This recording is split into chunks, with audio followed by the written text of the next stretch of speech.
Shri Gauranitanand ki jai, Shri Harinam Prabhu ki jai, Om Hari. Om Jnana Timirandasya Jnanam Jana Shalakya Chakshunmilitam Yena Tasmai Shri Gurave Namaha.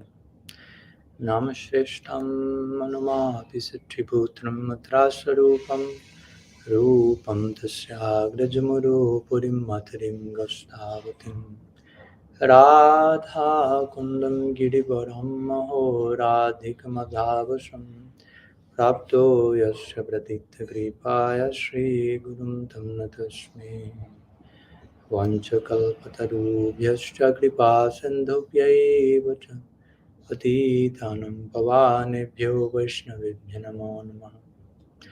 Nikhila Shruti Mole Ratnamaladiti Nirajita Padapankajanta Aji Mukta Kulairupasyamanam Paritastam Harinam Samshrayami Anaripitacharim Chirat Karunayavatarnakalam Samarpaitamunnadochpalarasam Svabhakti Sriyam Hari Purata Sundara Dyuti Kalamba Sandipita Sada Hridaye Kandharesh Purato Vasachinandana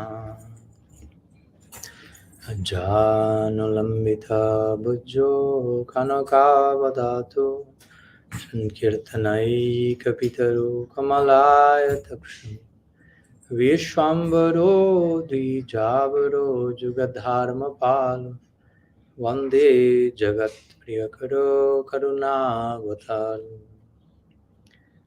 Ladini Shakti Sarupaya Gauranga Suridaya Bhakta Shakti Pradhanaya Gadadhara Namostute He Krishna Karuna Sindhu Dina Bandho Jagatpate Gopisha Gopika Kanta Radha Kanta Namostute Radhi Vrindavanadhishi Karunamrita Vahini Kripaya Nijapadabja Dasyanmayam Pradiyatam Bhaktya Bhina Aparadhalakshay Kshiptashtakamādhitarangamadhi Kripam Maitvam Sharanam Prapanam Vrinde Namaste Charanarabindam Vrinde Namaste Charanarabindam. Srila Gurudev ki jai, Sriman Mahaprabhu ki jai, Shri Harinam Sankirtan ki jai, Shri Shri Gauranitanand ki jai, Gaur Bhaktavrind ki jai, Gaur Praman Hari Hari. So, Pranam, welcome, and good afternoon, welcome. So, here we are, one more day, one last day here in Michigan, and we are having our last meeting.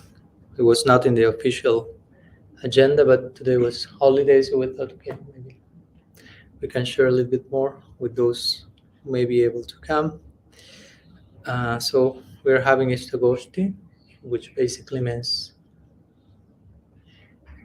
reciprocity, questions and answers, observing each other in the form of presenting question and sharing some thoughts about that, and the two of us, the two sides, if you will, questioning in a healthy way, allowing ourselves to doubt in a healthy way, and receiving answers from both sides of the coin. There is a place for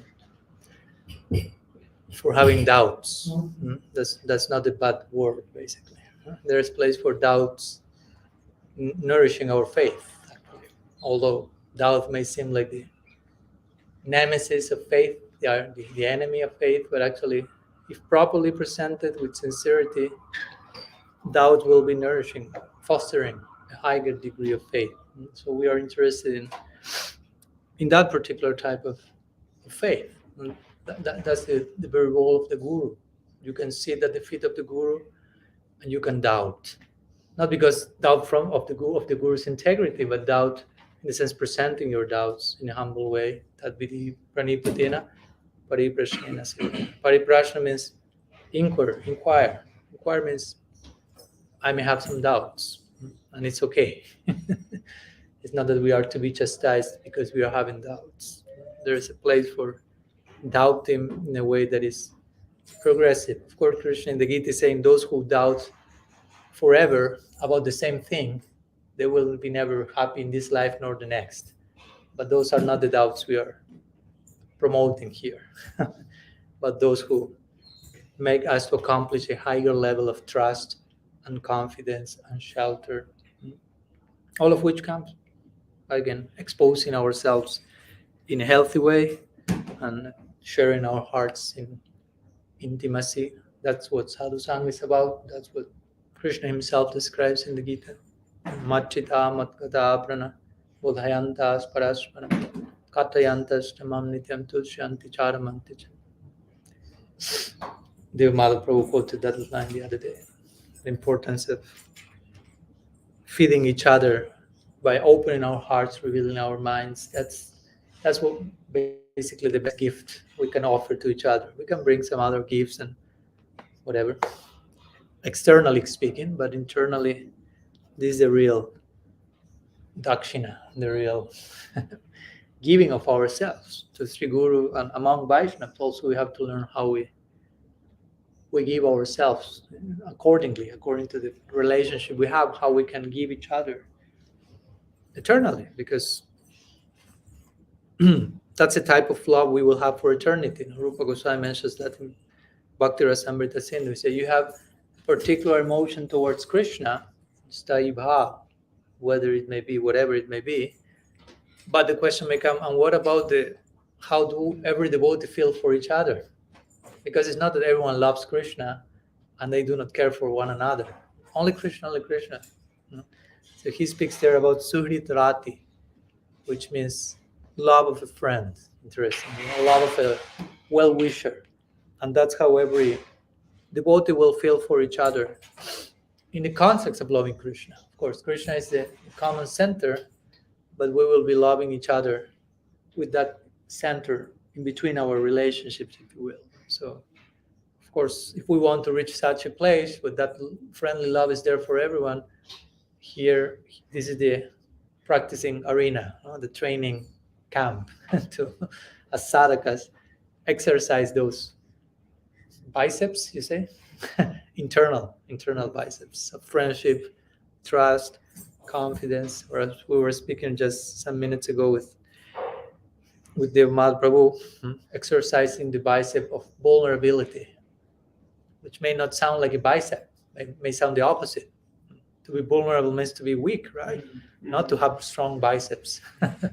But properly understood, vulnerability will bring forth lots of empowerment, lots of strength, lots of power, as we were also speaking some days ago with some devotees, that in those most embarrassing moments of your life or of your day, because if you say of my life, it seems like I'm having an embarrassing moment once every decade.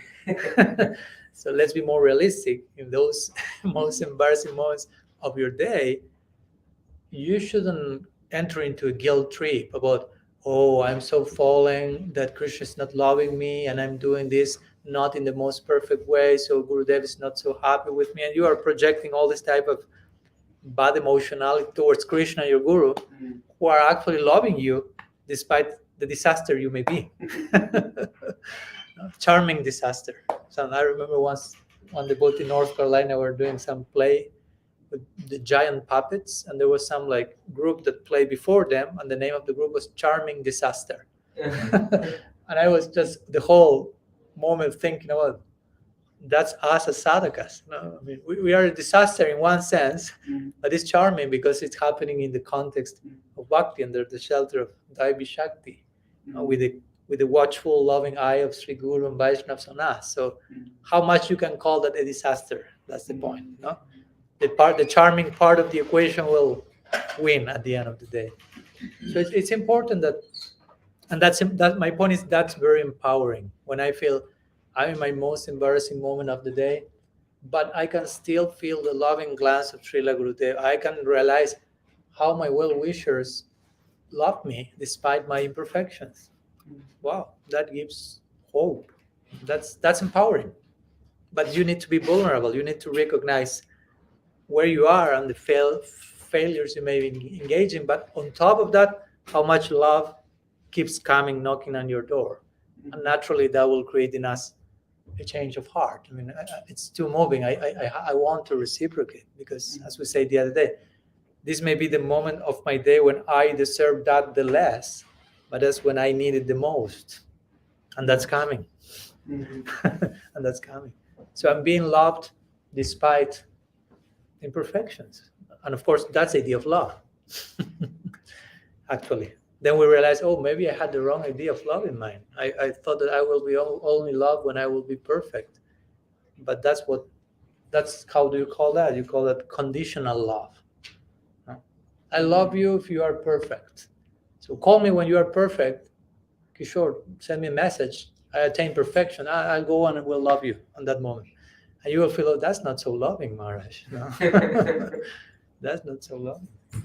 But if we are being loved despite imperfection, that's what we call unconditional love. And that's how love operates. Love operates not on the basis of perfection. No? There can be plenty of imperfection, but love is not looking for perfection. That's the point. Love is looking for love, for opportunities to further loving. No? So it's important that we kind of understand this logic of love, how love operates and how grace and mercy is coming to our lives, and we, in our side, have the proper attitude to that. Because again, love may come in this unconditional way, and we may be just in a guilt trip thinking, I'm too fallen, I'm too low, I do not deserve. And love is knocking on your door. Please open.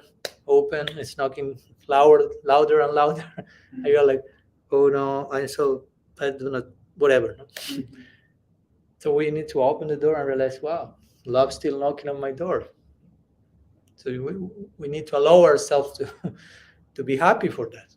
And that's up top on any disqualification. So anyhow, I don't know how they get here. We're supposed to entertain questions today.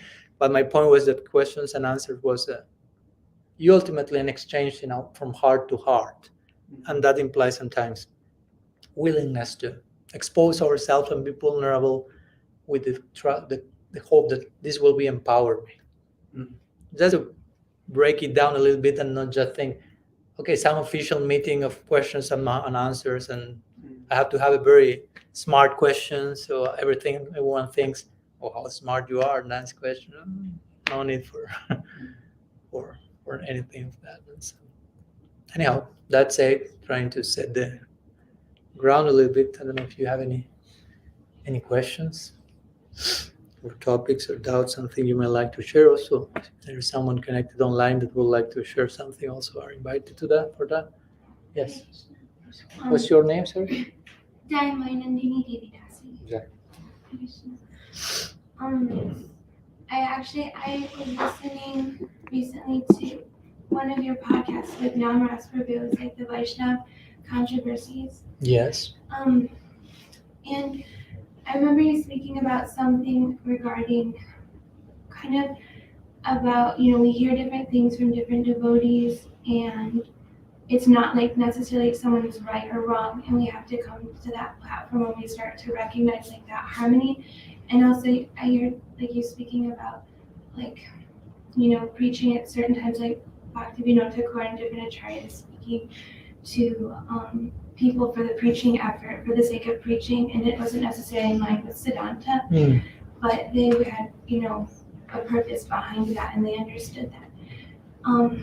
So those things are kind of stirring within me, and I was thinking about something like that I've struggled with in my own practice is like, and I've also witnessed kind of this experience of like certain devotees have faith in, like they have their own realization of Krishna consciousness, like very personal. They have their own understanding and their own teachers or people that are inspiring them in their Krishna consciousness. And then I can't, like maybe I can recognize that that's true, but it might not align with me, like their teacher's specific message, but it's in line with Siddhanta. And, sorry. No, please. It's okay.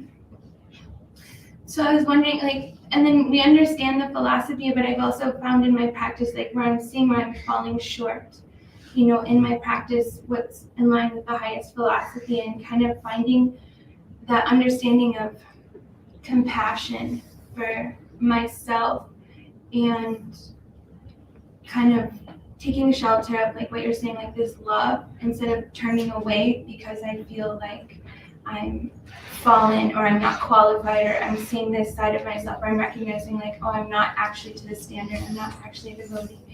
And I don't know, sorry, there's just a lot of ideas, and I had kind of a vague question, and then I get really nervous and I can't. There's just a lot. I wasn't sure if you could talk about that a little more, because there's something I was also thinking about. I brought up, I've heard Madhavananda Prabhu speak this, is like his Guru Maharaj, Gaur Govinda Swami, was laughing one time when he was giving a class, and he said, Krishna's laughing, well, he said, Krishna's laughing at me because I'm trying to speak on one verse for 1 hour, and it's unlimited.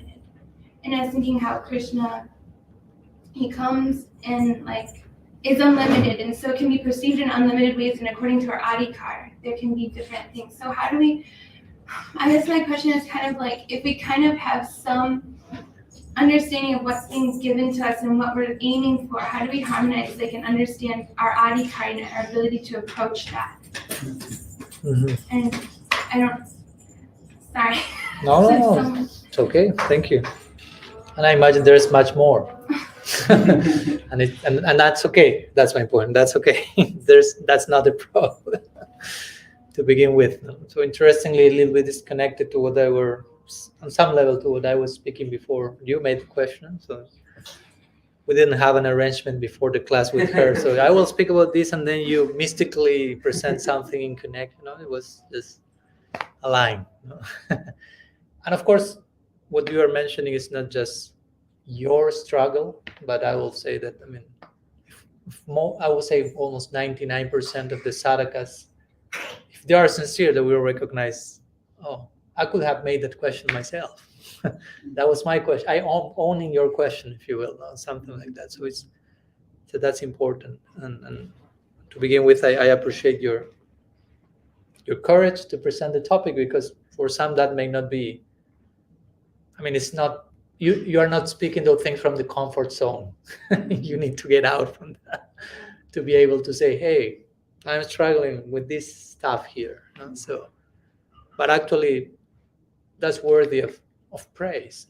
That's something that actually will give us strength. And so yeah, you mentioned many things, and I'm not criticizing that. I'm just saying that as Gaur Govinda Maharaj will spoke 1 hour from one verse. You mentioned so many things that I will have to cancel my flight to Alacha and stay here like 3 more months, just trying to unpack your question, which is a tempting proposal, but I have some commitments there. Sorry. Maybe this was a plan to cancel my flight and return. So I appreciate your points.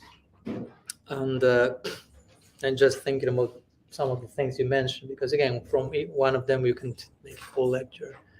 So this idea of acknowledging, as we spoke, I think the other day, Srimad Bhagavatam says, Adhikari Janishta Saguna Parikirtita. To be able to ascertain one's adhikar, that's real beauty, the Bhagavatam is saying.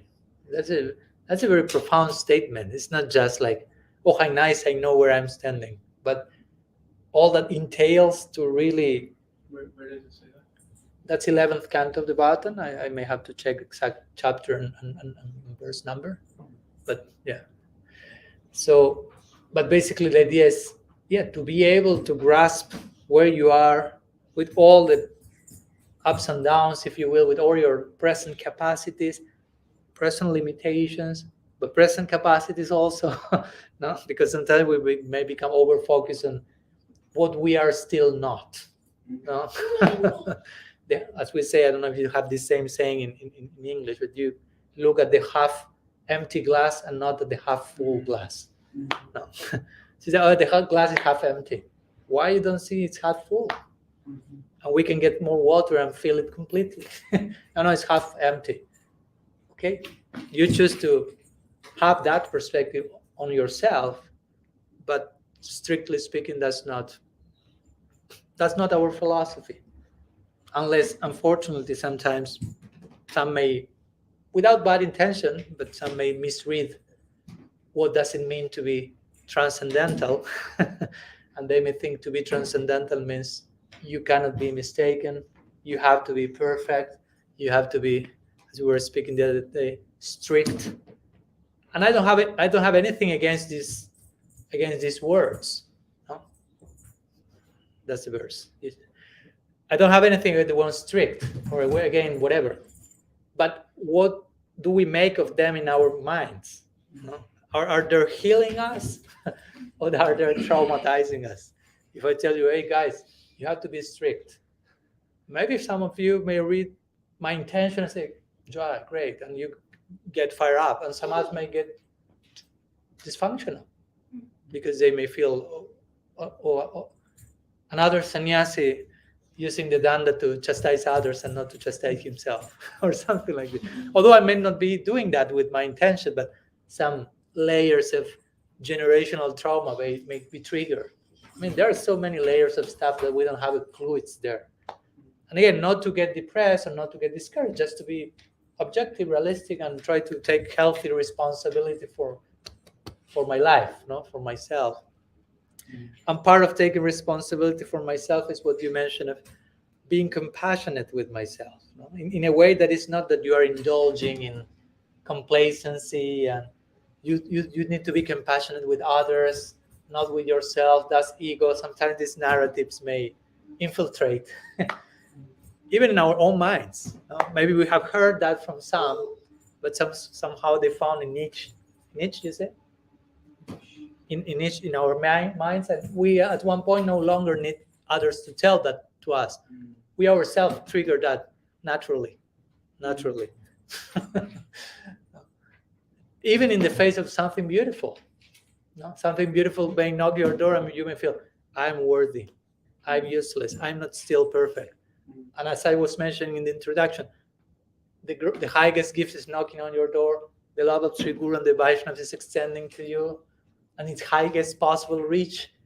But you choose to press, I mean, again, not with bad intention, but that's just triggering. I do not deserve that. And you don't deserve that. That you're right. But there are ways and ways of saying the same quote. You can say, I do not deserve this in a hopeful way and joyful way. And there's a way of saying, I do not deserve this, in a way that it gets darker and darker. So it's not even about the words. It's the background of the words, the emotional content implied on the words we are saying to ourselves. So I personally think that, and with this I'm not pointing to any single practitioner or any single even institution. I'm just speaking in general terms about the Gaudiya community.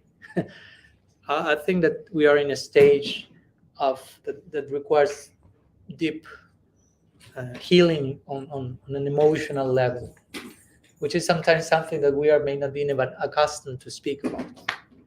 The word emotional may be like just canceled quickly. That's your mind. Emotions come from the mind. Mind is not under control. Do not care for your emotions. Be transcendental. It's like, okay, so what I'm supposed to do with that now? How do I be transcendental? It's like, which is the button that I have to press? The be transcendental button. We may think, okay, and we may start to create this. Okay, to be transcendental means, again, not to express my emotions. I cannot be human. I cannot show weakness, I cannot show imperfection. And gradually, if you pay attention, you start to become the exact antithesis of what does it mean to be Krishna conscious. In the name of being Krishna conscious. In the name of becoming transcendental, you end up being a rock, basically. Hard, impenetrable, like evasive, isolate, dysfunctional. Again, I'm not saying, pointing this to anyone, I'm not saying all of you are in that group or anything.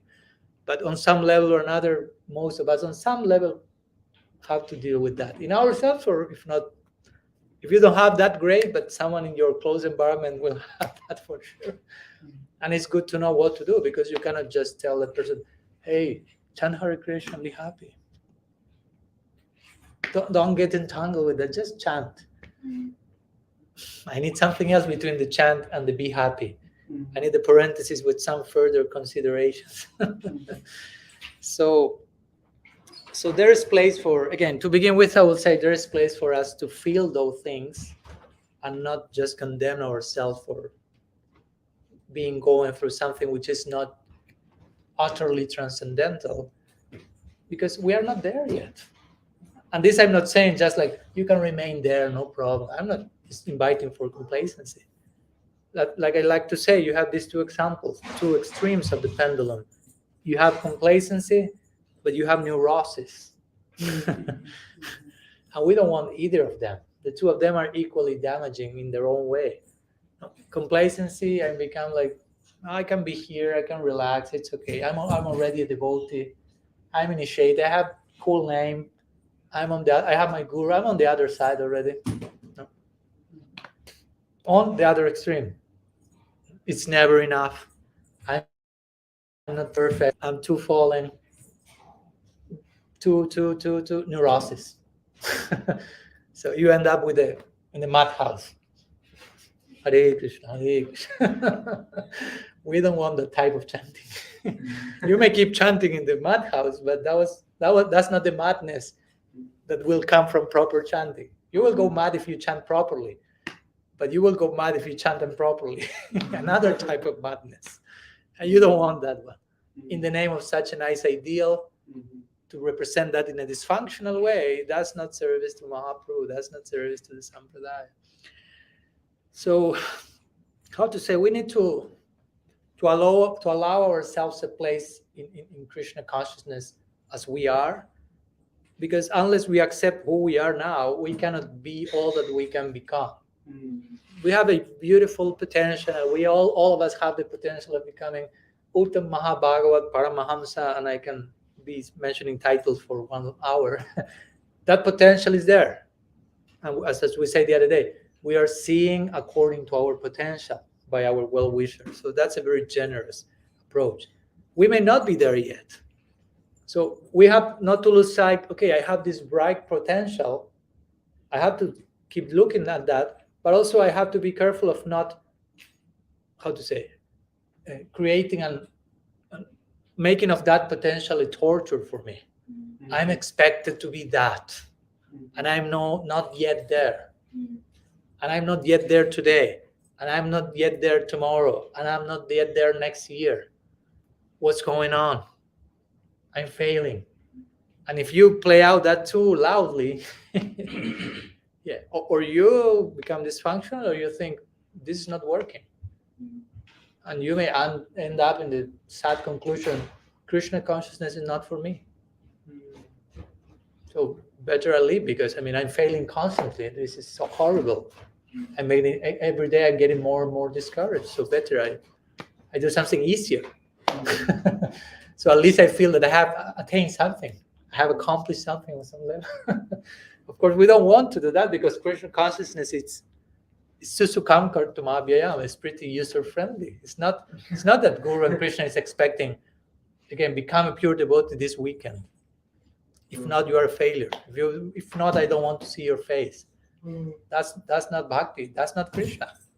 No, be careful of assigning qualities to Krishna that has nothing to do with Krishna, assigning qualities to Gurudev that have nothing to do with him, and to the sadhu.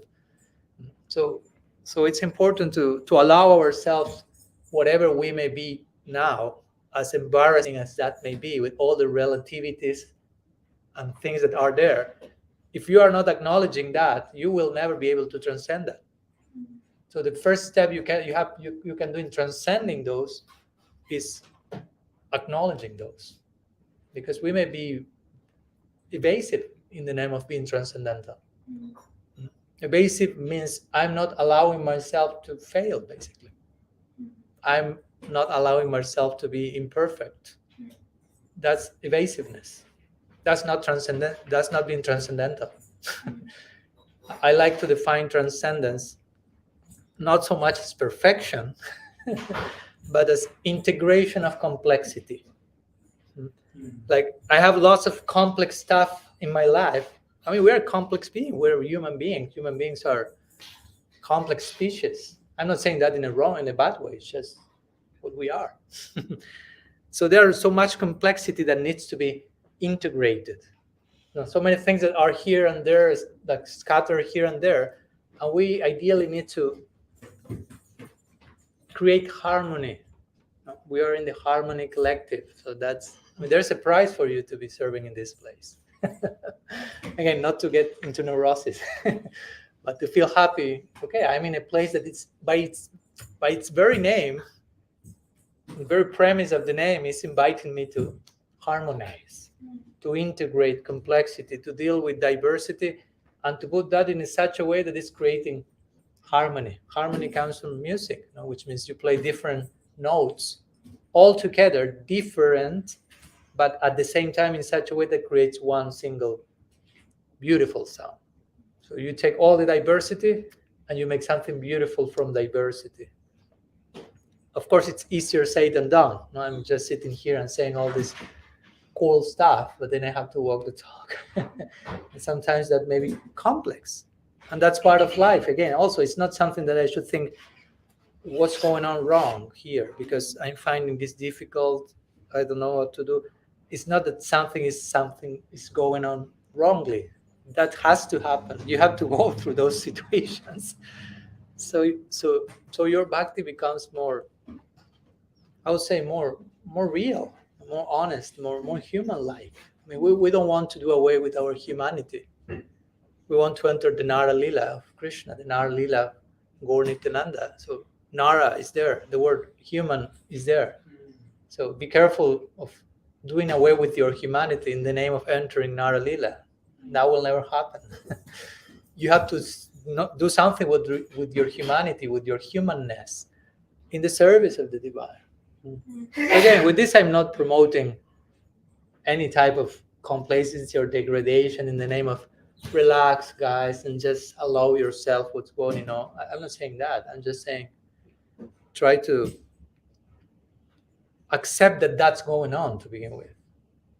Even as embarrassing as it may be, we have to accept something's going on because it's here. And if you say, no, this cannot be happening, this shouldn't be happening, but it's happening. This shouldn't be happening, but it's happening. Till you accept it's happening, it will continue happening.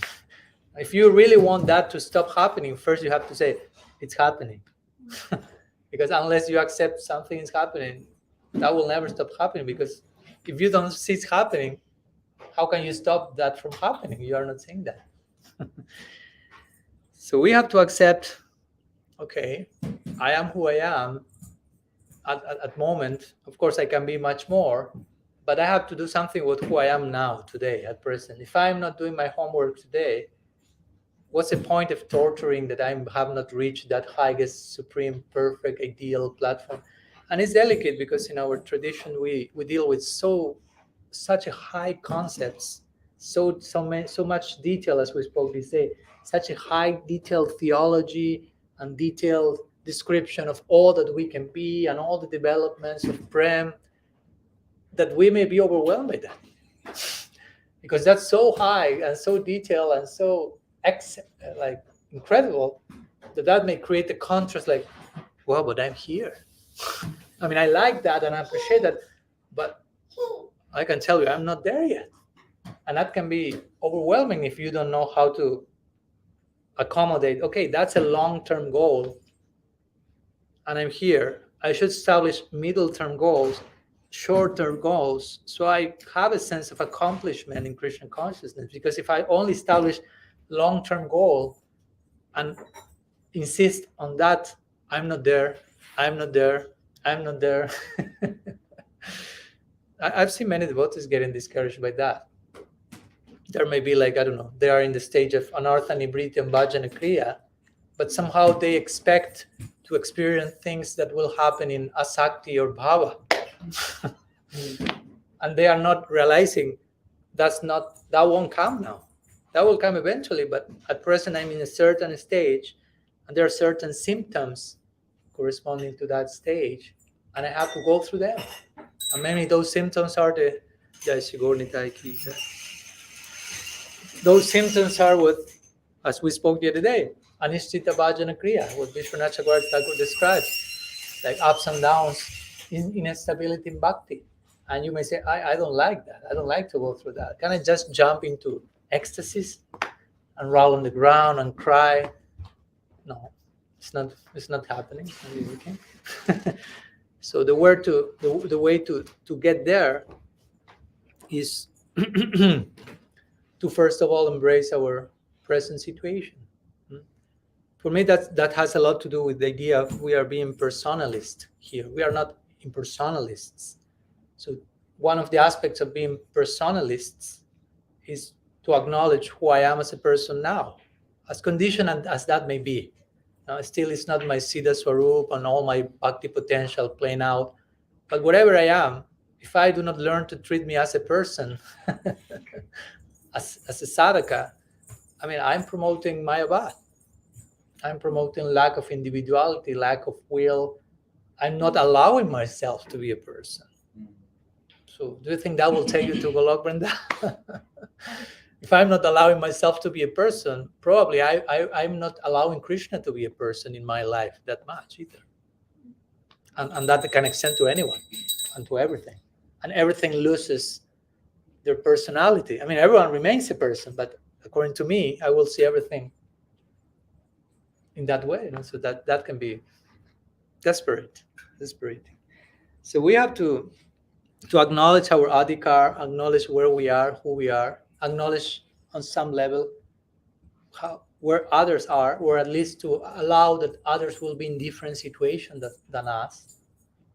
And that's not a problem. As we were mentioning, different devotees will have different insights about Krishna, different levels of understanding, different levels of faith, different ways of even approaching the practice. Not only because they are from different missions, but because they are different persons. and we have to allow that diversity to nourish us. And we shouldn't be afraid of that. Of course, a certain level of our own development, we may feel, if I expose myself too much to diversity, that may be overwhelming. And it's okay. I mean, at some point, we may need just my mood, my style, and I need to, okay, that's me. But that's a part of you. But gradually, you have to nourish from diversity and to learn to integrate that into who you are. It's not only, okay, I'm like this, and I won't change, and I won't be affected by anyone, and that's me. No, eventually we will be transformed by the environment in so many ways. That's part of the implications of being tatashta. Srila Sri Maharaj will define tatashta as units of adaptability. That's who we are. So we are affected by the environment way more of what we can think, actually. And again, that shouldn't be a problem. But we have to allow that to happen. Because if we are in denial of, again, that's a promotion of Mayavad. So, anyhow, I'm just, in the same way you express your thoughts, I'm expressing mine without being very systematic, probably. But, I don't know, something else that is coming in reply to that? I was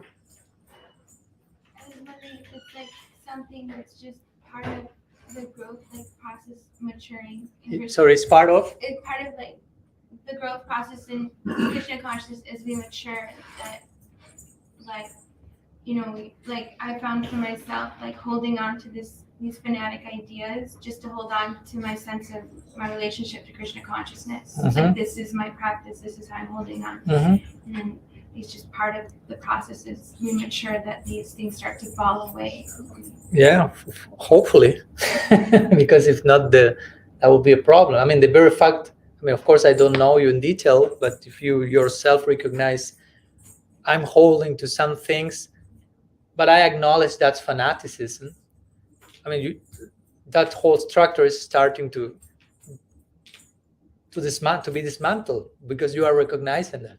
In the beginning, you won't be even able to recognize that. You will actually mistake fundamentalism with strong faith, to the point of whatever my guru says, that's the topmost revelation. I have so much faith in him that I don't care to whatever his whole Guru Varga say. I don't care. He's my Guru Deva. So, and that seems like, wow, you have such strong faith, but actually, the opposite is going on.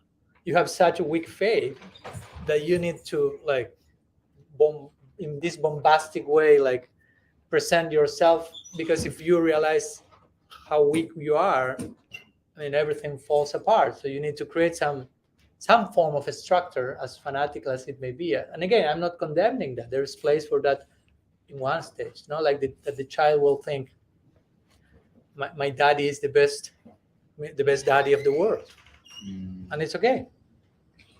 But at some point, he will realize, okay, there are other children, there are other daddies, and they themselves feel their daddy is the best one, and I should give them place for that.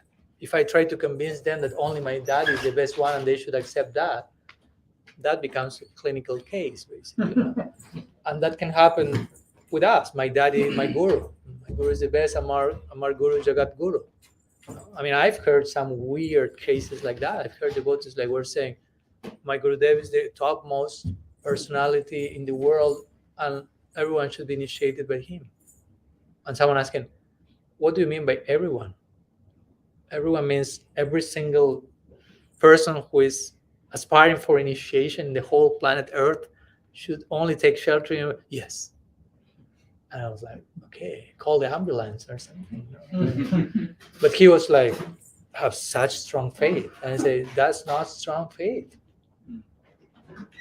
So all the things may be confused. Like when I was saying the other day, some people may say, we have to preach and convert everyone to bhakti. And you may think, oh, he's so compassionate, he wants to transform the whole world. But probably that's not the case. Probably that person has so much little faith that he needs the whole world being converted. So they feel, okay, everyone is doing that, so I must be in the right place. Because I'm not yet too convinced myself. So I need everyone else doing that thing. I need you to convince me. But it appears like universal compassion. But actually it's just a very primitive, which I'm not condemning. Again, there's place for that. But there is place for, as you said the other day, leaving the pacifier. No? I mean, it's okay to be a Kanishta. I'm not condemning being a Kanishta Adhikara. It's glorious because, again, there is some Adhikar for Bhakti. Bhakti has come to our life. That's the idea. But when you are no longer expected to remain as a Kanishta, you're expected to pass to the next stage, and you insist in remaining a Kanishta, that's a problem. That's the variety of Sahajism we spoke the other day. I'm not willing to change.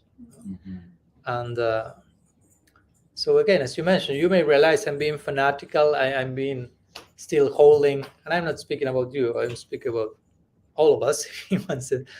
And I need to hold to this in a very absolute way and absolutize everything to justify what I'm doing, because I don't have deeper reasons to justify why I'm doing what I'm doing. I just need to absolutize everything, so everything is incredible and perfect and the best.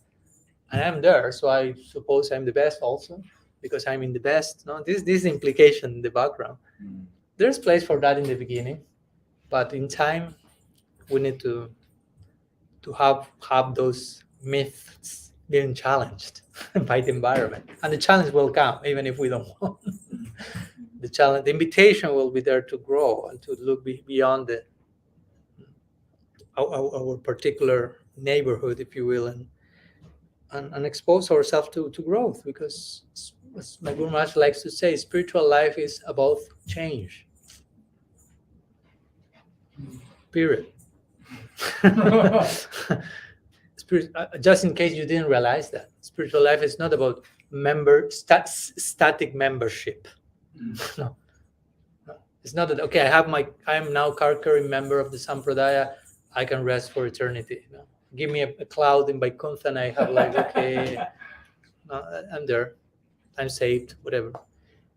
No, it's about change, willingness to change. Again, not in a neurotic way. I should be changing more. I'm not changing enough. I'm not high enough. No, not in that way. That's an ego issue. I'm not perfect enough. I'm not perfect. You will never be perfect, strictly speaking. We sometimes speak about the perfection of life, but those who are there, do an interview with them. Ask Mahaprabhu, how much perfect you feel? No, prema gandhasti darapi harome. In me, there is not even the aroma of prema. But you are the one who is showing the highest symptoms of prema in the whole history. No. I don't know. I don't feel that. You can tell what you can see blood oozing here and currents of tears. But my subjective experience, there's nothing of that at all. And he's living with that for eternity. He's Krishna tasting Radha Baba feeling it's not enough. Not in a neurotic way. So, yeah. So, but it's not so easy to enter into the ecstatic way. Generally we tend more to the static membership issue, and I'm there. But we have to understand it's all about changing. That's the difference between a Kanishta and a Madhyam, I would say. A Kanishta is not concerned about making progress. It's more like, okay, I'm here. All my questions are solved. I'm in the real thing. And again, I'm not criticizing that. There's a place for, okay. But the Madhyam is someone who is preoccupied with progress. Mm-hmm. How can I grow? Because a Madhyam is someone who is having a glimpse of the infinity of the possibilities for growing. So naturally you become preoccupied. I mean, to be a member of this, I want to be. The nature of Krishna consciousness is ever expanding. So I don't want to be a member of Krishna consciousness without ever expanding. I'm realizing the nature of the process. So I don't want to be a static participant. I mean, that's not to be a participant at all. so that those type of glimpses come in the Madhyam stage or advanced Kanishta stage, we could say. Kanishta Uttama, sometimes it's say. Kanishta Madhyam, Kanishta Uttama. So the fact that one is realizing I'm being fanatical, that's good tidings, good news. You're realizing that. So that's great. Of course, you cannot just jump on the other side because we need some parameter, some structure. I mean, if you just try to put dynamite, how do you call it? Dynamite to the whole structure, I mean, you go crazy. Like the devotee is saying, okay, I'm this person now, but I know this person is Maya, and this mind, and this psychology is totally relative. It's not my real self. So what do you want to do? Just jump and become a gopi on the weekend? Try it. You will become dysfunctional because you won't know. You are rejecting what you can be now. And you are trying to be something you cannot be. So you will be deprived of a sense of identity. And if we are deprived of a sense of identity, we go nuts. We go crazy. I mean, you do not become crazy from one day to another. You start to become mad. It's not that the person that officially is labeled clinically madhouse inhabitant. It's not that happened in one moment. A little bit more, a little bit more, a little bit more. And many of them are connected to spiritual things and these absolute notions of reality, which are not played out in a proper way. So we can end up in the madhouse in the name of Krishna Bhakti, just in case, a cautious advice. So I think that's very, very important to acknowledge. Yeah, it's part of the process to be in certain stages and to realize that's going on for me. I mean, there's so many stages. I like so much, as I mentioned that many times, but when I studied Madhurya Kadambini, of course, you read the section of Anishtita Bhajana Kriya and you feel, okay, that's my autobiography. unauthorized autobiography. First stage, Utsamai, that's me. Ganatarala, that's me. Visaya Sangha, okay, here I am. Niyama Akshama, here I am. Tarangarangini, here I am. You know me so much, so nicely. Jai Shila Vishwanath. I don't know if to hate you or to love you, Vishwanath. You are making me naked in front of myself. That's pretty embarrassing.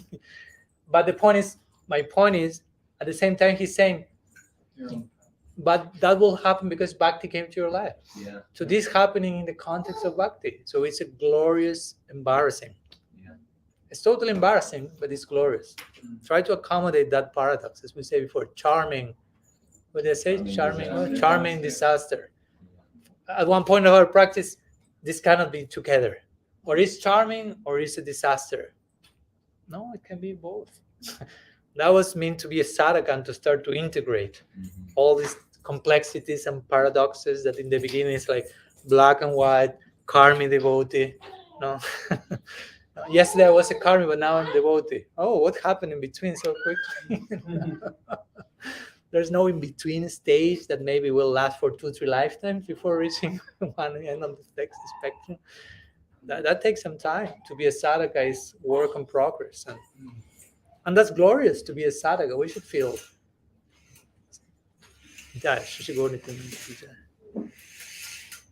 We should feel so proud in the correct sense of the term of having the chance of being a sadhaka, of receiving that opportunity, belonging to such an incredible lineage like the Bhaktivinoda Parivar. That should make our hearts swell with, again, humble pride, if you want to put it like that. Yeah. My Guru Maharaj likes to say that. I say, I'm humble, what is it?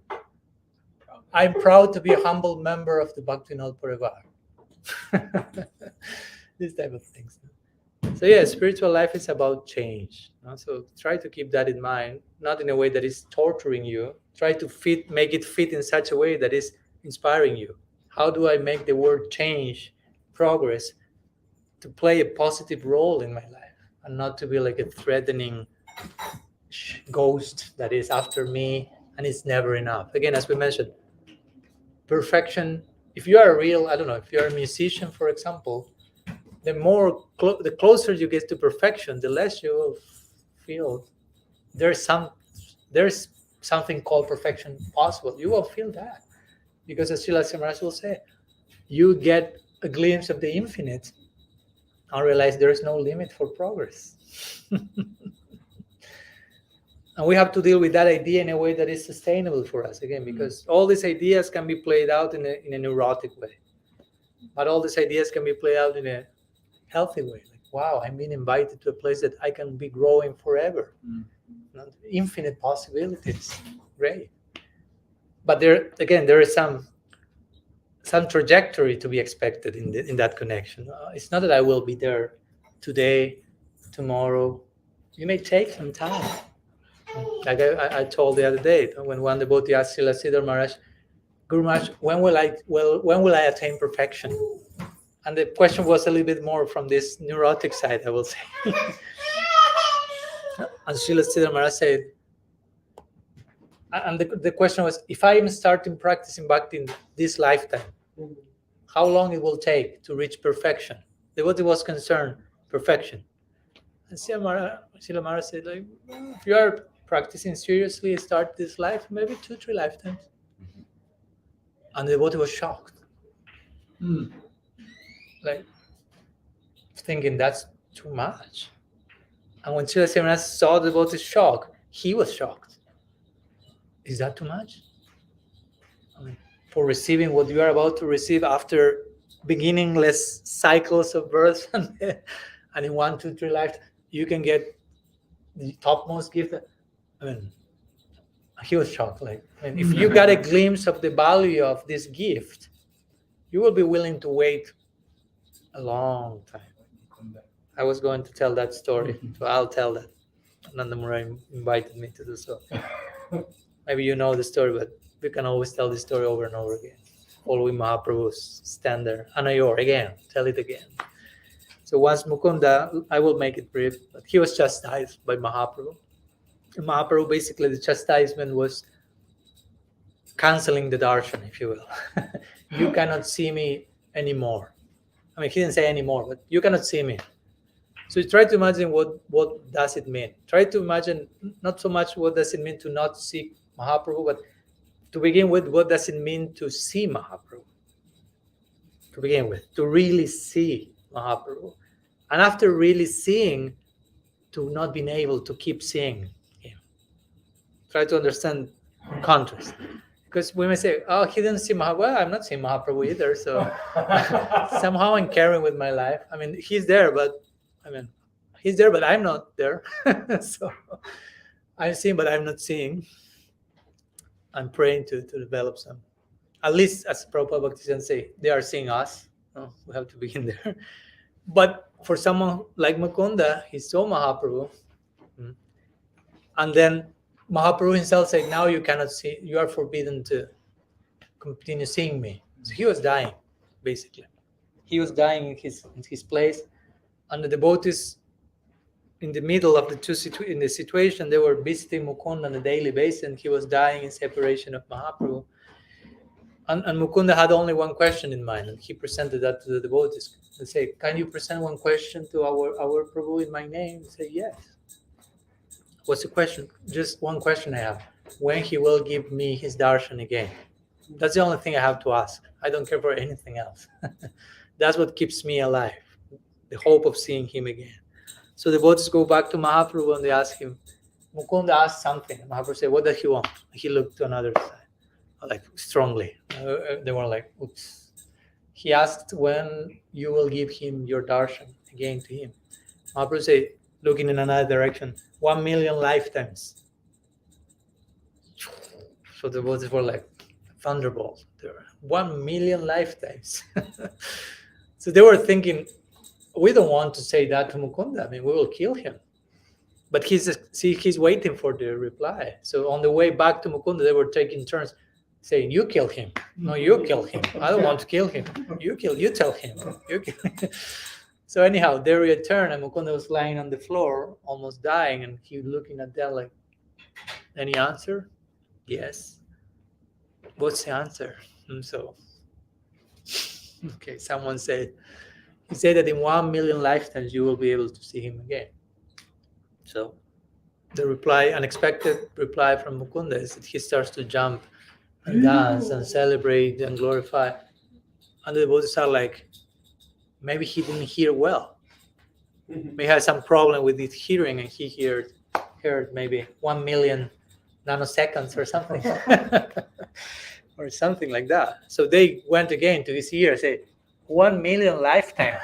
I mean, it's not that they wanted to kill him, but they wanted just to be messengers. Yeah, bona fide messengers. So 1,000,000 lifetimes, implying, what are you celebrating?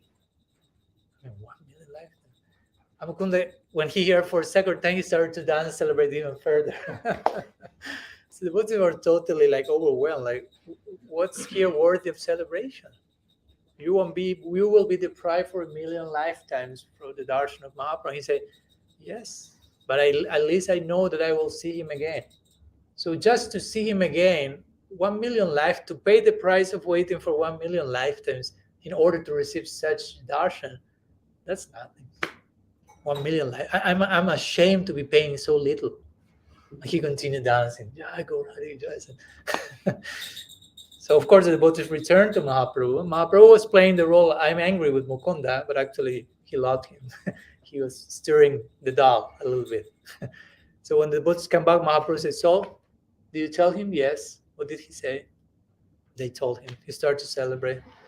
And he said what he said. Mahaprabhu said, bring him immediately. 1,000,000 lifetimes are over in 1 second. Now Krishna is time himself, so he can make time compress or expand. So, okay, 1,000,000 lifetimes is over. Bring him now. So my point is, Mukunda had that disposition. I'm ready to wait for it. Of course, if you have the disposition, Krishna cannot wait.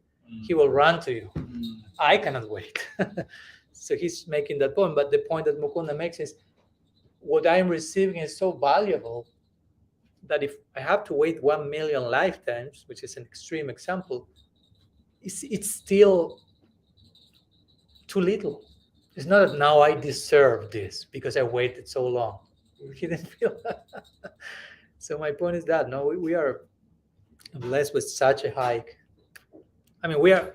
I will say I like to describe being a sadhakas, increasing our awareness of the value of the gift we have received. It's not that we are not valuing that, but we shouldn't be concluding, I already know what this is about. Again, because we fall then into the taking Krishna consciousness for granted. Taking the level of value and depth of what Gurudev is trying to give me. We should feel, I by his grace, I've been able to catch a glimpse of that, and that glimpse is keeping me so inspired. But I know there's so much more. I'm just still looking by the keyhole, you say? But what if we open the door? No.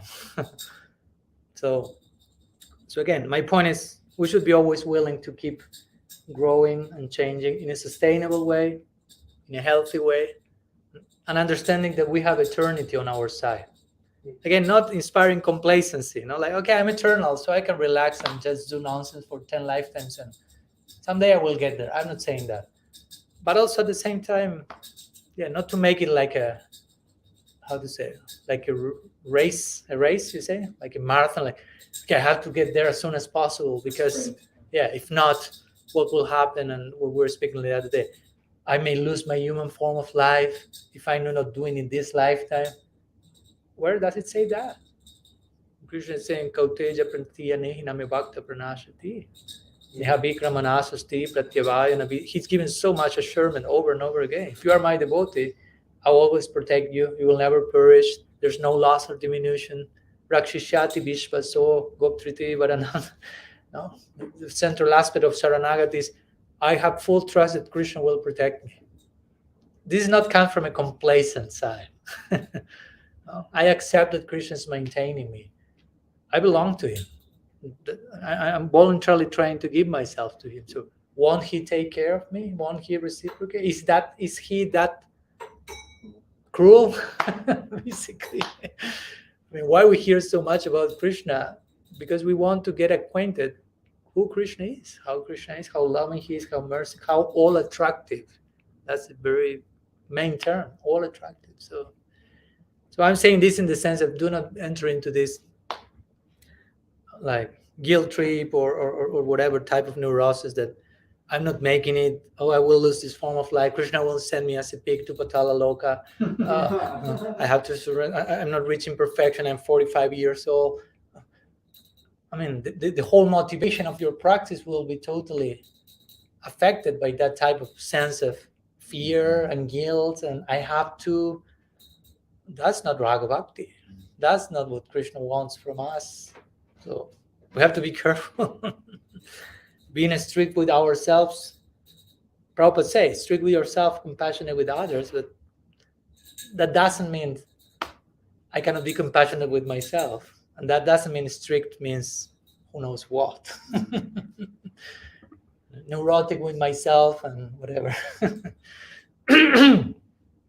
Hypocritical with others, or who knows what, how we translate those in our mind. So we need to play out all these words from our glossary in a way that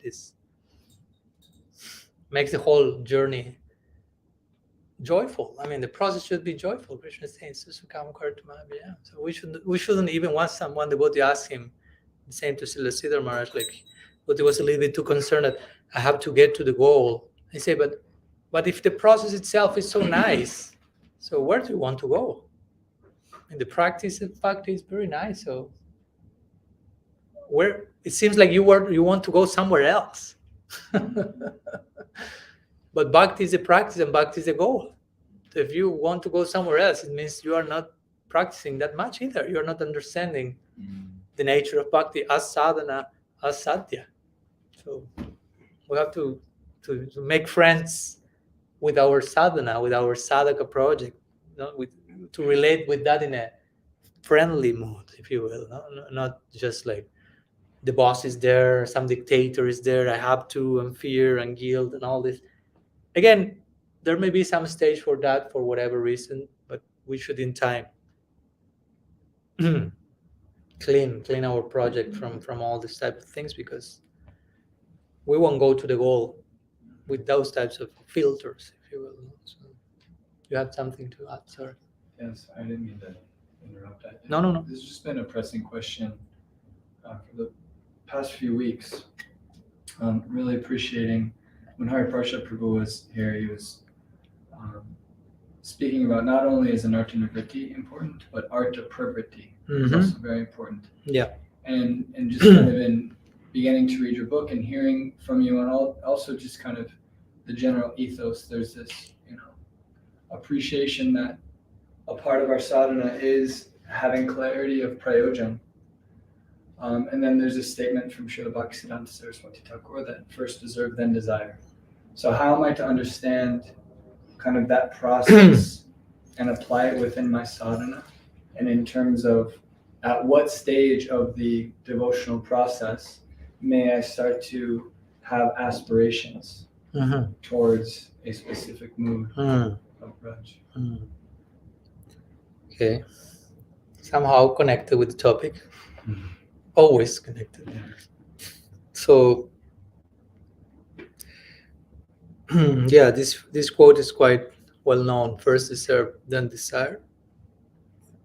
But again, as with any quote, with any like these slogans, if you will, it's short, but prone to be misunderstood, prone to be abused, without bad intention, but just getting out of context. First deserve, then desire. In one sense, of course, according to what we have been speaking these days, you could say, you will never deserve eat such a thing. So technically speaking, there's a place for saying you cannot even apply the quote, because if not you will try to, get accomplished quote, and at one point you will feel, okay, now I deserve it. No, that's disqualifying you. Like sometimes I've seen devotees, like, I don't know, that they are being initiated after 25 years, or in waiting list for quite a long time, or whatever the case. And when they get initiated, they say, okay, now that I waited so long, like the implication is, I deserve this. You shouldn't feel that. So, of course, I'm not criticizing Prabhupada Bhaktisiddhanta for saying that quote. Now we'll try to analyze the context, but there's place for saying you will never deserve it. Yeah. So be careful of using that quote and say, I deserve it, for those things that you will never deserve, because then you will be misquoting Srila Prabhupada Bhaktisiddhanta. And again, so the main point and the context of that quote is in the connection to the principle of Sahajism. And he was, as we know, so much against that, if you will. So much this idea of trying to, in the words of Srila Sridhar Maharaj, rush where angels fear to tread. And so he will make that point, like, before you want to see yourself, if you will, in a particular situation, try to have the necessary foundation of surrender that will allow the stage of Leela to appear in your heart. And Leela, we enacted that there. So because we have these two things, deserve and desire. There's a way of putting that, but actually the meaning of this is surrender and longing. Sharanagati and lalasa, for example. Rupa Goswami himself is making that point when he's speaking about different types of prarthana, different types of prayer. So he will say the first stage is prayers of expressing humility, expressing dainyat bodhika, expressing surrender, and then lalasamai. Then Gauranga bolite have pulakasvari, and so on. Lalasamai Prarthana is the name of the song, which Narottam is saying, when chanting Gauranga, my hairs will stand on end. And so if we are not properly surrendered, we cannot really own those prayers and tell them from the proper insight. So Prabhupada Bhaktisiddhanta was trying to make that point. No? Try not to how to say in English, like underestimate the role of Saranagati. He made so much emphasis. Again, he was in an environment where there was a lot of Prakrita Sahajism, and in the name of the highest thing, the lowest stuff was happening. So he had a case to make. Or like my Guru Maharaj quoted yesterday, Srila Bhakti Pramod Puri Maharaj, that some devotee was asking him about certain things, and Puri Maharaj said, Baba, please first try to chant Sudanam, try to avoid Namaparad. And again, with this, we are not trying to push people into anartha nibriti is the only thing, remain there forever. But in some cases, we may need to push that, because sometimes we have seen some devotees without bad intention, but just in a naive way, maybe just like, I want that. And someone asked once Prabhupada Bhaktisiddhanta, what's lobha? What's laulyam? Which means the adhikar for raga bhakti, greed. He replied negative terms. He said, laulyam means that you don't have any more laulyam over here. So you show me your lack of mundane greed, and I believe you that you are actually greedy for that. Because if not, and to be honest, again, I'm not pointing to anyone and speaking specifically about some case, but I've known cases of devotees who have told me that they have like a really attraction towards Manjari Bhav, and eventually in time I know that they're still masturbate or watch pornography. So I'm not condemning them, but I'm just saying how those two things play out together. What's going on in your mind? What makes you think I'm really attracted to that, and at the same time I'm really attracted to that? One of the two is not happening actually. So that's why Prabhupada Bhaktisiddhanta will make these points, not because he wants us to remain there. He was the one who, maybe Hariprasad Prabhu quoted, he was the one who spoke about anartha nibriti and artha pravriti. That's a talk he gave in Radha Kund. He will make an exception, if you will, that day to what he was usually speaking. And he'll say, today we'll speak about Astakaliya Lila. He'll say, I know this is not for most of you, but I want to speak so you have in mind, this is the goal of whatever we are doing now. And he will say, after 20 years of practice, hopefully you start to get interested. Of course, it's an approx idea. It's not just, okay, I'm getting my 20 years of practice. So tomorrow is my anniversary of initiation. So longing will somehow manifest or whatever. But trying to make clear this point, no? It may take some time. And for example, again, regarding the question when that will happen, when one will have some particular affinity, again, there are ways of measuring that, and it's also good that one is willing to be put to test, as I mentioned, not even necessarily by others, but to yourself, to say, okay, I'm feeling this. I think I'm feeling this affinity. Again, not in a neurotic way, like it must be wrong. There cannot be anything positive in me because I'm such a rascal. I'm not saying that because we may go to the neurotic side of I'm not allowing nothing positive to happen in my life. And I'm giving more strength to my anarthas than to the mercy of the Guru. So we should always bear in mind the mercy coming from Guru and Vaishnava is way more powerful than all my anarthas put together. So their mercy can create miracles. So I can have a genuine affinity at some point, and it's possible, and I have to accept that. And that will be humility at that stage. At that stage, humility won't be, no, this cannot happen, I'm too fallen. The different ways, as we spoke, humility will play out. So, but I will say that Sharanagati is not to be, again, underestimated. And generally, Sharanagati has to do with the stage of sadhana bhakti, at least the first stages of sadhana bhakti. I will say that, Mahaprabhu is showing this in his Shastagans. All the verses are connected with the different stages of bhakti from Shraddha to Prem. So, for example, in the 5th verse, Ainanda Tanoya Kinkaram and so on, according to all the commentators, but Mahaprabhu that verse represents a Sakti. And And there Mahaprabhu is having a glimpse. I mean, he is who he is, but in the context of him acting as a sadhaka, he's having a glimpse of his eternal identity of service in a sakti, which is the last stage of sadhana. Which doesn't mean that before a sakti there cannot be any affinity whatsoever, but that will become way more concrete in those stages. Before that, ruchi, nishta, I will make the case, at least for most devotees, try to point for nishta to begin with. And nishta means try to develop this nuanced mentality and this capacity of integrating complexity and harmonizing with diversity and paradoxes and finding some comfort out of the comfort zone and being progressive and concerned with progress and so on. And the humility that Mahaprabhu expressed in the third verse of Shikshastakam, that verse speaks about Nishta, actually. You want Nishta in Kirtan, Nishta in Bhajan, Kirtaniya Sadahari, you have to exhibit also Nishta in Sunichina, Sagishnuna, Hamanina, Manadina. Those are our real 4 regulative principles. I mean, the other ones are to stop being a wild beast, basically.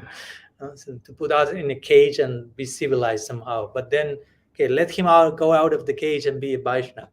You have another 4 pillars now. Sunichina, Sagishnuna, Manina, Manadina. And that's not an easy pill to swallow. I mean, it's easy to say humble, tolerant, respectful, but I mean, we have to be very honest with ourselves and look at ourselves. Again, not in a neurotic way, but in an honest way and realize I am there, I am not there, where I am, what it takes to be there. So I would say that in the beginning, first we have to have some affinity towards, before speaking about specific affinity in the context of Braja Lila, whether it may be this affinity, that affinity, we should have an affinity for the dasya of Gaur Lila, I will say. And the dasya of Gaur Lila is a dasya mixed with friendship, with intimacy, and it's the dasya that you are expected to develop in relation with Guru. You are to have a deep connection with intimacy, with confidence, with surrender. Saranagati has to be in place. So my point is, we have to have a taste for those things. If you don't have a taste for all those things, we cannot have a taste for Braja Lila, because all those things are the foundation of the Braja Lila. I mean, it's not that in Braja Lila there is no humility, surrender. It seems there is not, because the Lila plays itself out in a way that seems they're only having fun and enjoying life. But if you pay close attention, you realize, oh my gosh, the level of surrender Brajavasis has, their humility, is fully in place. And Gaur Lila, that becomes more apparent. They behave as sadhakas, and they're like, you see the humility of the Goswamis. Oh my gosh, Mahaprabhu will say, you are too humble. It's pain in my heart. Stop being that humble. Imagine Mahaprabhu has to tell you, you're too humble. So I'm saying all the things in the sense of course, I'm not against people having an affinity for Braja Lila. That's a goal. That's the idea. That at one point starts to happen. And in the beginning, of course, the affinity will be generic. We will be charmed by the general overall mood of Vrindavan. And of course, eventually some particular section will catch our attention more. Some particular mood of service. But that will, I mean, of course, I cannot tell you that will happen in 20 years because I don't know how long each of you have been practicing, not only in this lifetime. Some devotees may be practicing from other lifetimes and they will exhibit that very quickly, and some others. So, but I would say that one should strive for nishta, and I would say nishta, you will have a general sense of that affinity, because nishta means like fixity. Yeah. In bhajan, and most of the material desires have been, if you will, dissolved. So that gives a clear picture of which are the bhakti samskars that are coming to your life, because of course, as we already explained, it's not that you have an inherent affinity. So even if you are that concerned, I mean, the affinity that you will inherit, to put it like that, is the one that is coming from the main sadhu that is influencing your life. So even if you're, that's the answer basically. That's how it happens in connection with that particular current. So, and you may say, well, but I don't know which is the affinity of that sadhu. Okay, so then you have to increase your relationship in terms of dasya towards that sadhu, guru, Vaishnava, and that will give you access to the heart of that person, which is in some place of the Krishna Lila, if you want to put it like that. And then you will realize, okay, oh, Gurudev has that affinity. And naturally you may conclude, okay, that's where I will be pointing to, even though I cannot feel in myself in that way yet. But by service to him, that's being revealed from him to me. So I will try to put it like that. And of course, if you tell me, but Maharaj, I'm not in Nishta, I don't think I'm in Nishta because of this, and that, but I feel some attraction to something, it's not that necessarily you are an hypocrite and duplicit person that is just being a sahaja or anything like that, no?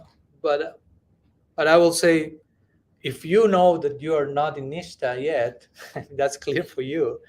And if you feel there is this affinity, okay, try to deal with the two in a way that in time you see if that affinity remains. And if that lack of Nishta increases, gets closer to Nishta, and if you are really doing progress, whatever affinity you had, if that was for real, that will increase. That will become more clear, and it's okay. And again, it's not like a neurosis about, I need to clarify this as soon as possible, or I need to get there as soon as I can. On the contrary, if I really appreciate what that means, I will take the necessary time to go in the best possible way to that direction. So my approach to that reality is the most careful and respectful and loving and considerate as possible. That was the idea of Prabhupada Bhaktisiddhanta. Pujala Ragapata Gaurava Vange Matala Harijana Vishaya Range. That's his famous line. He's inaugurated. That's another lecture altogether. But he will say, we have to approach the Raga Marg with reverence. He wouldn't say Raga Marg is about reverence, but we have to approach the path of non-reverence with reverence. So we do not. We are sure we are not mistaking that for something else, because you can take it for something else. What to speak if you go play out the Parakiya reality between Krishna and the gopis? That's not so easy to understand. If you are too moral, too dharmic, you cannot accept that. How can God be doing something like that? How this can? And if you are too immoral, you'll think, oh, I can also do that. So if you are too moral or too immoral, you will totally misread those sections. So my point is, you have to take care that you are approaching those realities with proper conception, with proper understanding, with Sharanagati in place, with the willingness to render seva to Guru and Vaishnavas. I mean, that's for us the litmus test. I've seen many times people speaking about Braja Leela and so on, but when you pay attention how does play out in your situation as a sadhaka with Guru and Vaishnavas, sometimes not too much is happening. Or they are having not very nice relationships, they are not able to relate with other Vaishnavas.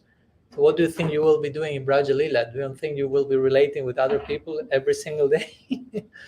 So sometimes this type of caution is given there to assure that we are really, I mean, we don't want to misread the real thing, something like that. But it's not, of course, that can be abused to the point of nobody can speak about that. You never think about that. You're sahaja, and you say, but so how am I supposed to reach there someday? So it's okay if there is some attraction that should be happening. That's the result of proper sangha, proper kata, proper sravan, proper so many things. But yeah, I will say that the two elements should be there. Okay, I allow the attraction to happen, but I'm like, how to say, putting that to test in a healthy way with in the context of Saranagati, the 6 symptoms of Saranagati, 3rd verse of Sikshastakam. Again, these are for me very important, like thermometers for us to remain realistic, like where I am. Because we can think of ourselves so many things. In a lowly way, on also like maybe on the other side, oh, I'm almost getting it. I'm almost entering the lila. Or on the other extreme, as we spoke, no? I'm useless and I'm the worst of the world. We can go in so many directions. So it's important that we are balanced with that. And again, we have gurus and sadhus in our lives. So if one has some affinity, one can also present that to Sri Guru and the Vaishnavas. Like, I'm feeling this. Give me your feedback. And if there is confidence and affection, it's not that you will be smashed. Like, shut up, stupid, stop thinking and feeling and just do an artha-nivritti. I mean, that's not Krishna consciousness. Some consciousness will be there. And if the attraction remains, well, there is place then to fostering that attraction, and there will be some specific level of instruction from our guardians, like concentrate on this section, studying this series of prayers, try to focus in this particular way during this part of your sadhana, something more specific and personal. And that should take place again. And if that's actually taking place, Sri Guru will be celebrating that. That's what Mahaprabhu told to Ishwar Puri when he received initiation from him. And he returned and said, Gurudev, what have you given me? What's that? What's in that mantra? I'm just chanting and going crazy. What's going on? And Ishwar Puri was like, nice boy. That's what should be happening. That's my point. Guru will be happy with he says, oh, my disciples are. But she may put that to test. Let's see if that's genuine or not, because this is not a cheap thing. So, and that will help us to really measure the depth of that. So I will say that yes, our goal is an artha pravritti. Our goal is attaining the ultimate positive value. Our goal is not an artha nivritti, but an artha nivritti will be there on some level till we attain artha pravritti. Artha pravritti, technically speaking, is prem. So Vishwanath Chakravarti Thakur said there may be even some anarthas in bhav. It's a way of putting that. So my point is, of course, an artha nivritti proper will be more before nishta, but after nishta there is still some stuff to be dealt with, if you will. So just for us not to forget, but that we shouldn't be mainly focused on that, as we spoke the other day. That Jainitai made the question. Our focus is not just get purified and get rid of the anarthas, but try to be attracted and cultivate positive engagement towards the all attractive, and anartha nivritti will happen as a byproduct, because anartha nivritti is not a practice unto itself. It's not that I will do anartha nivritti. What does it mean? I will engage in bhajan kriya. Anartha nivritti will come as a result. So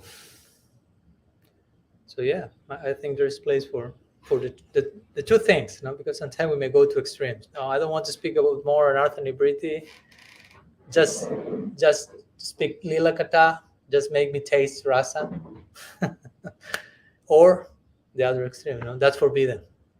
Not allowed to speak. No, let's play for the two of them in the proper way.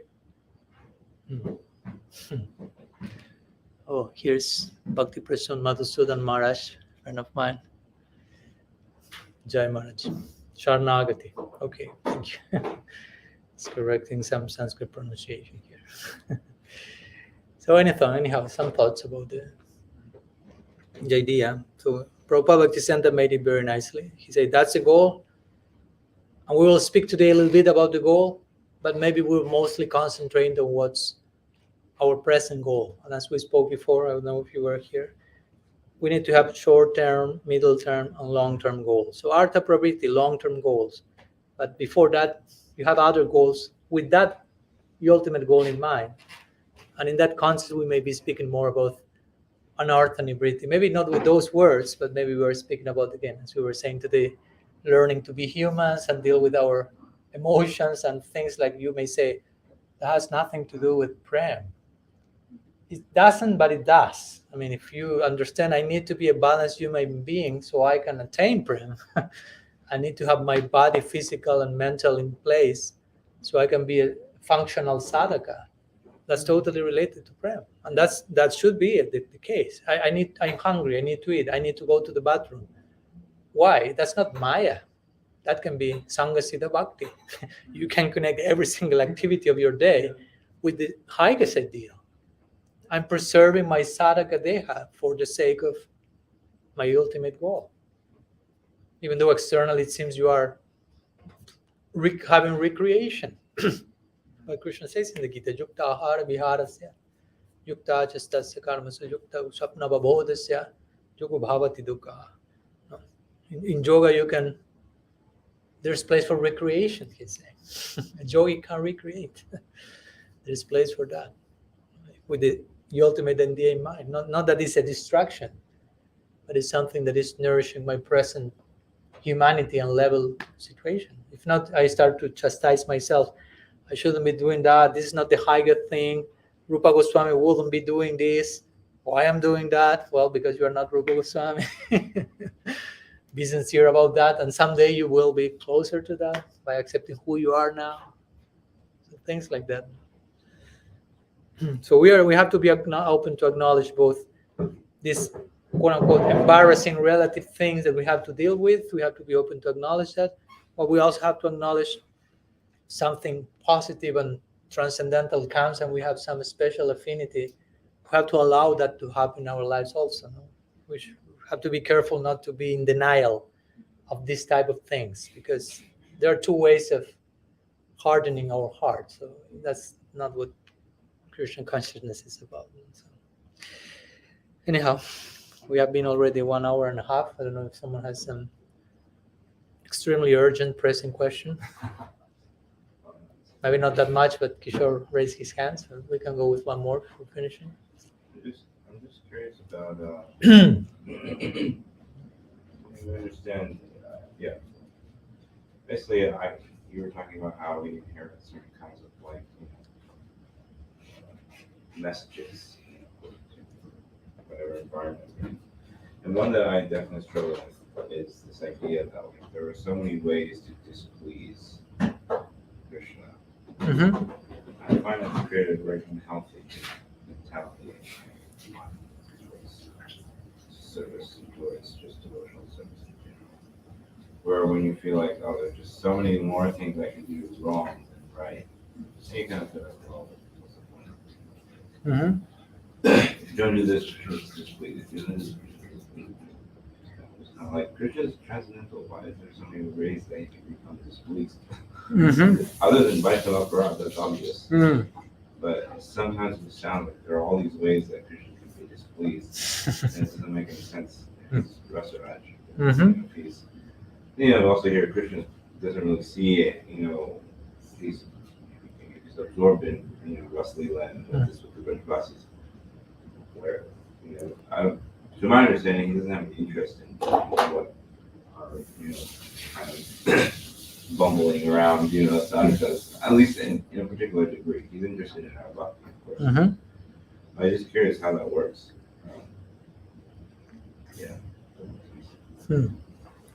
Yeah.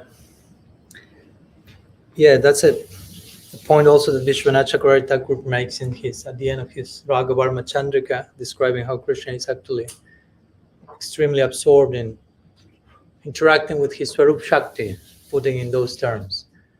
So the point is, unless we as Tatastha Shakti start to interact with Swarup Shakti, if we remain interacting only with Maya Shakti, Krishna has no experience of that, because he has no experience of Maya Shakti.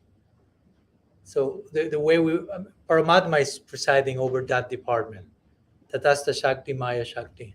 That's Krishna in an expanded way. It's not we are totally left alone, but it's an important point that God, Krishna, our God, if you will, he's only fully embedded in the experience of bhakti. So, and regarding to your question, that's what Krishna pays attention to. So if you harm bhakti, which is what aparad means, that's how Krishna is displeased, if you will. No? But of course, we don't want to portray our God like in Christian terms, in the sense of angry person that very easily gets angry by the smallest amount of mistake, that be ready for eternal hell, not eternal hell, but a few lifetimes or whatever. So, and I know that sometimes not only devotees have emphasized that, but sometimes you find statements like that in Shastra, like whatever, in this connection of displeasement or whatever. So I would say that mostly those have more to do with addressing that type of audience who needs on that level to receive that type of narrative, if you will.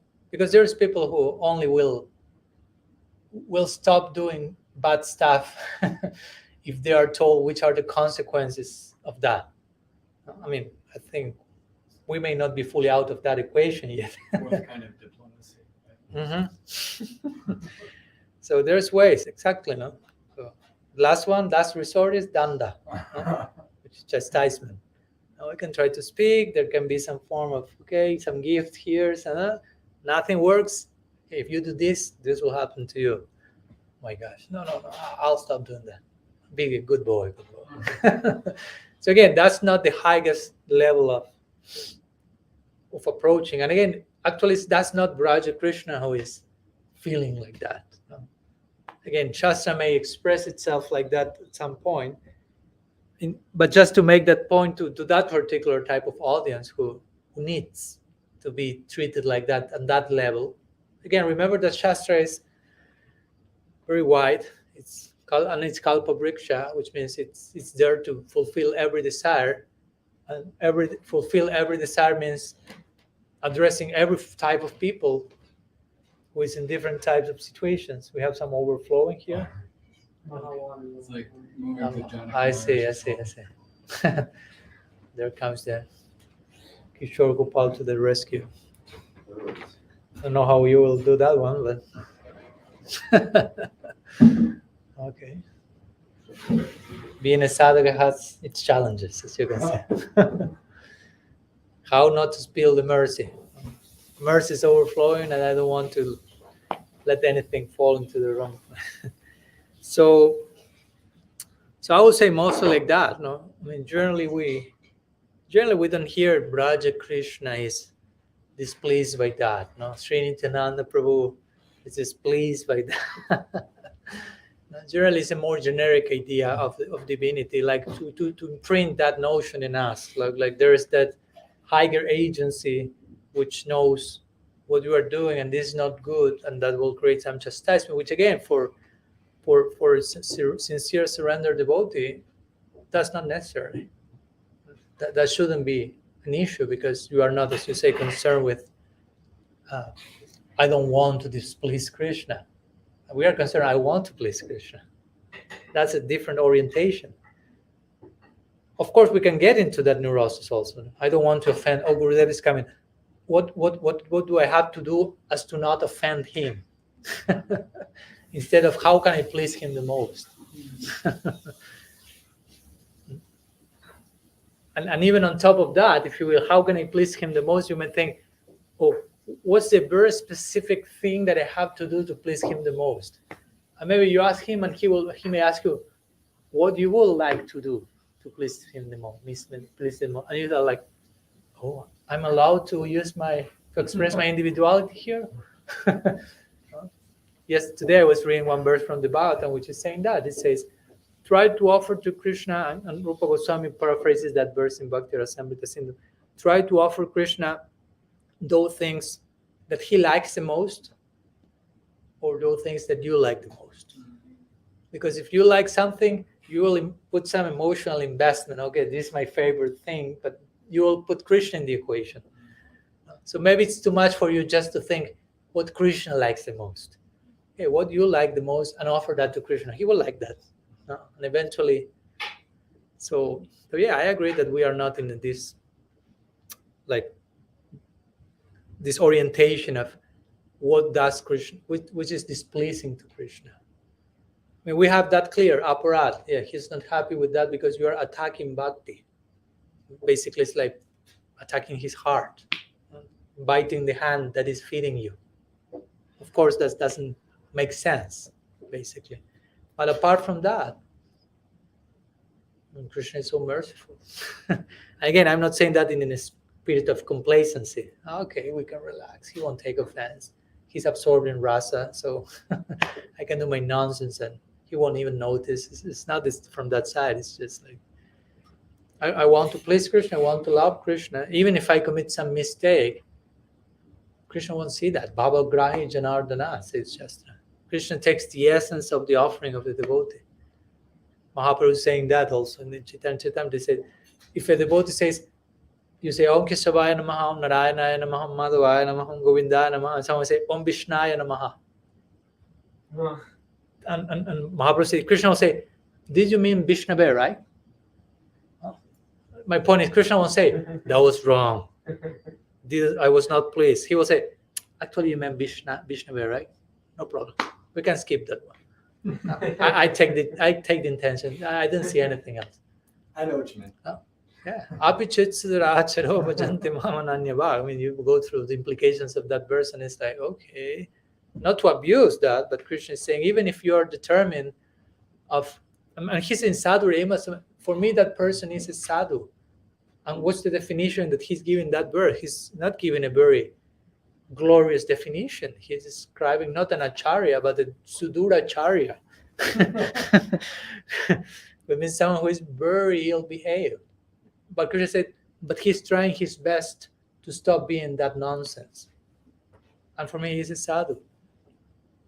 So basically, he defines sadhu in a very generous way. We shouldn't abuse that. We should put the bar a little high ourselves. Krishna is putting that there by his generosity. Like he's saying, a sadhu is a sinner who is not giving up, who keeps trying to stop being a sinner. That's so generous. He's still a sinner, but he's not giving up on improving. For me, it's a sadhu already. So that's the God we worship, basically. Again, so we should develop this type of knowledge. Who is on the other side? No, it's not like a neurotic, elitist, whimsical person. Like, I was not pleased by that. Oh, that was displeasing to me. I didn't like how you did that. Rejected, offering rejected, offering rejected. And we are like, oh my God. Yeah, wrong. Red button, red light. Like, we will stop practicing Krishna consciousness after 5 minutes, basically. So I will say that the fact that we still are here is because Krishna is who he is. Krishna is generous and loving and merciful as he, and we have a sense of that, and that's why he's reciprocating with that in that way. So yeah, there are rules, there are regulations, there are these do's and don'ts, yama, niyama, but again, they are presented with an orientation according to the orientation of different person. For example, when the devotees say, when I ask you, which are the 4 regulative principles? Going back to the beginning ones, because I mentioned the other one. What will you tell me? Okay, so no. So you can reply in negative terms, or you can tell me the 4 regulative principle means to embrace compassion, to embrace truthfulness, and so on. No, to be fully drenched into these positive values, or don't do this, don't do this, don't do this, and don't do that, because if I do, and we enter into this displeasing stuff, guilty trip, and so on. Or we can present exactly the same thing, saying, I'm doing something positive, actually. I'm culturing positive values for the pleasure of Guru, Vaishnavas, and Krishna, compassion, mercy, and so on. So again, it's how we choose to frame the situation in our own minds. So I would say mostly that, that these long lists of what God is not pleased by are basically for those who need that, but not everyone needs that, and for those who need something more realistic in terms of who God actually is. We have all these other statements that Krishna is so expressing so clearly. I mean, if you are sincere about trying to do things as best as you can, you are my sadhu, he's telling us. you are my sadhu already. Again, not to abuse and say, oh, I'm Krishna's sadhu. No, no. If you are sincere and Krishna tells you that, you will be humbled by that. And that will give you hope and strength to keep going whatever needs to change. So something like that. I hope that helps. Thank you for your question.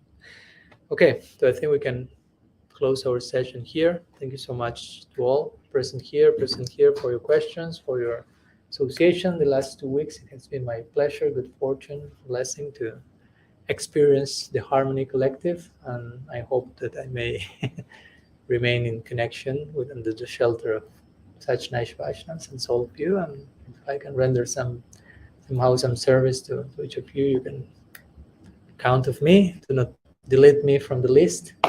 Maharaj, I just have one more question before you end the Q&A. Okay, one more question. When will you be back? That's a good question. I'm still here.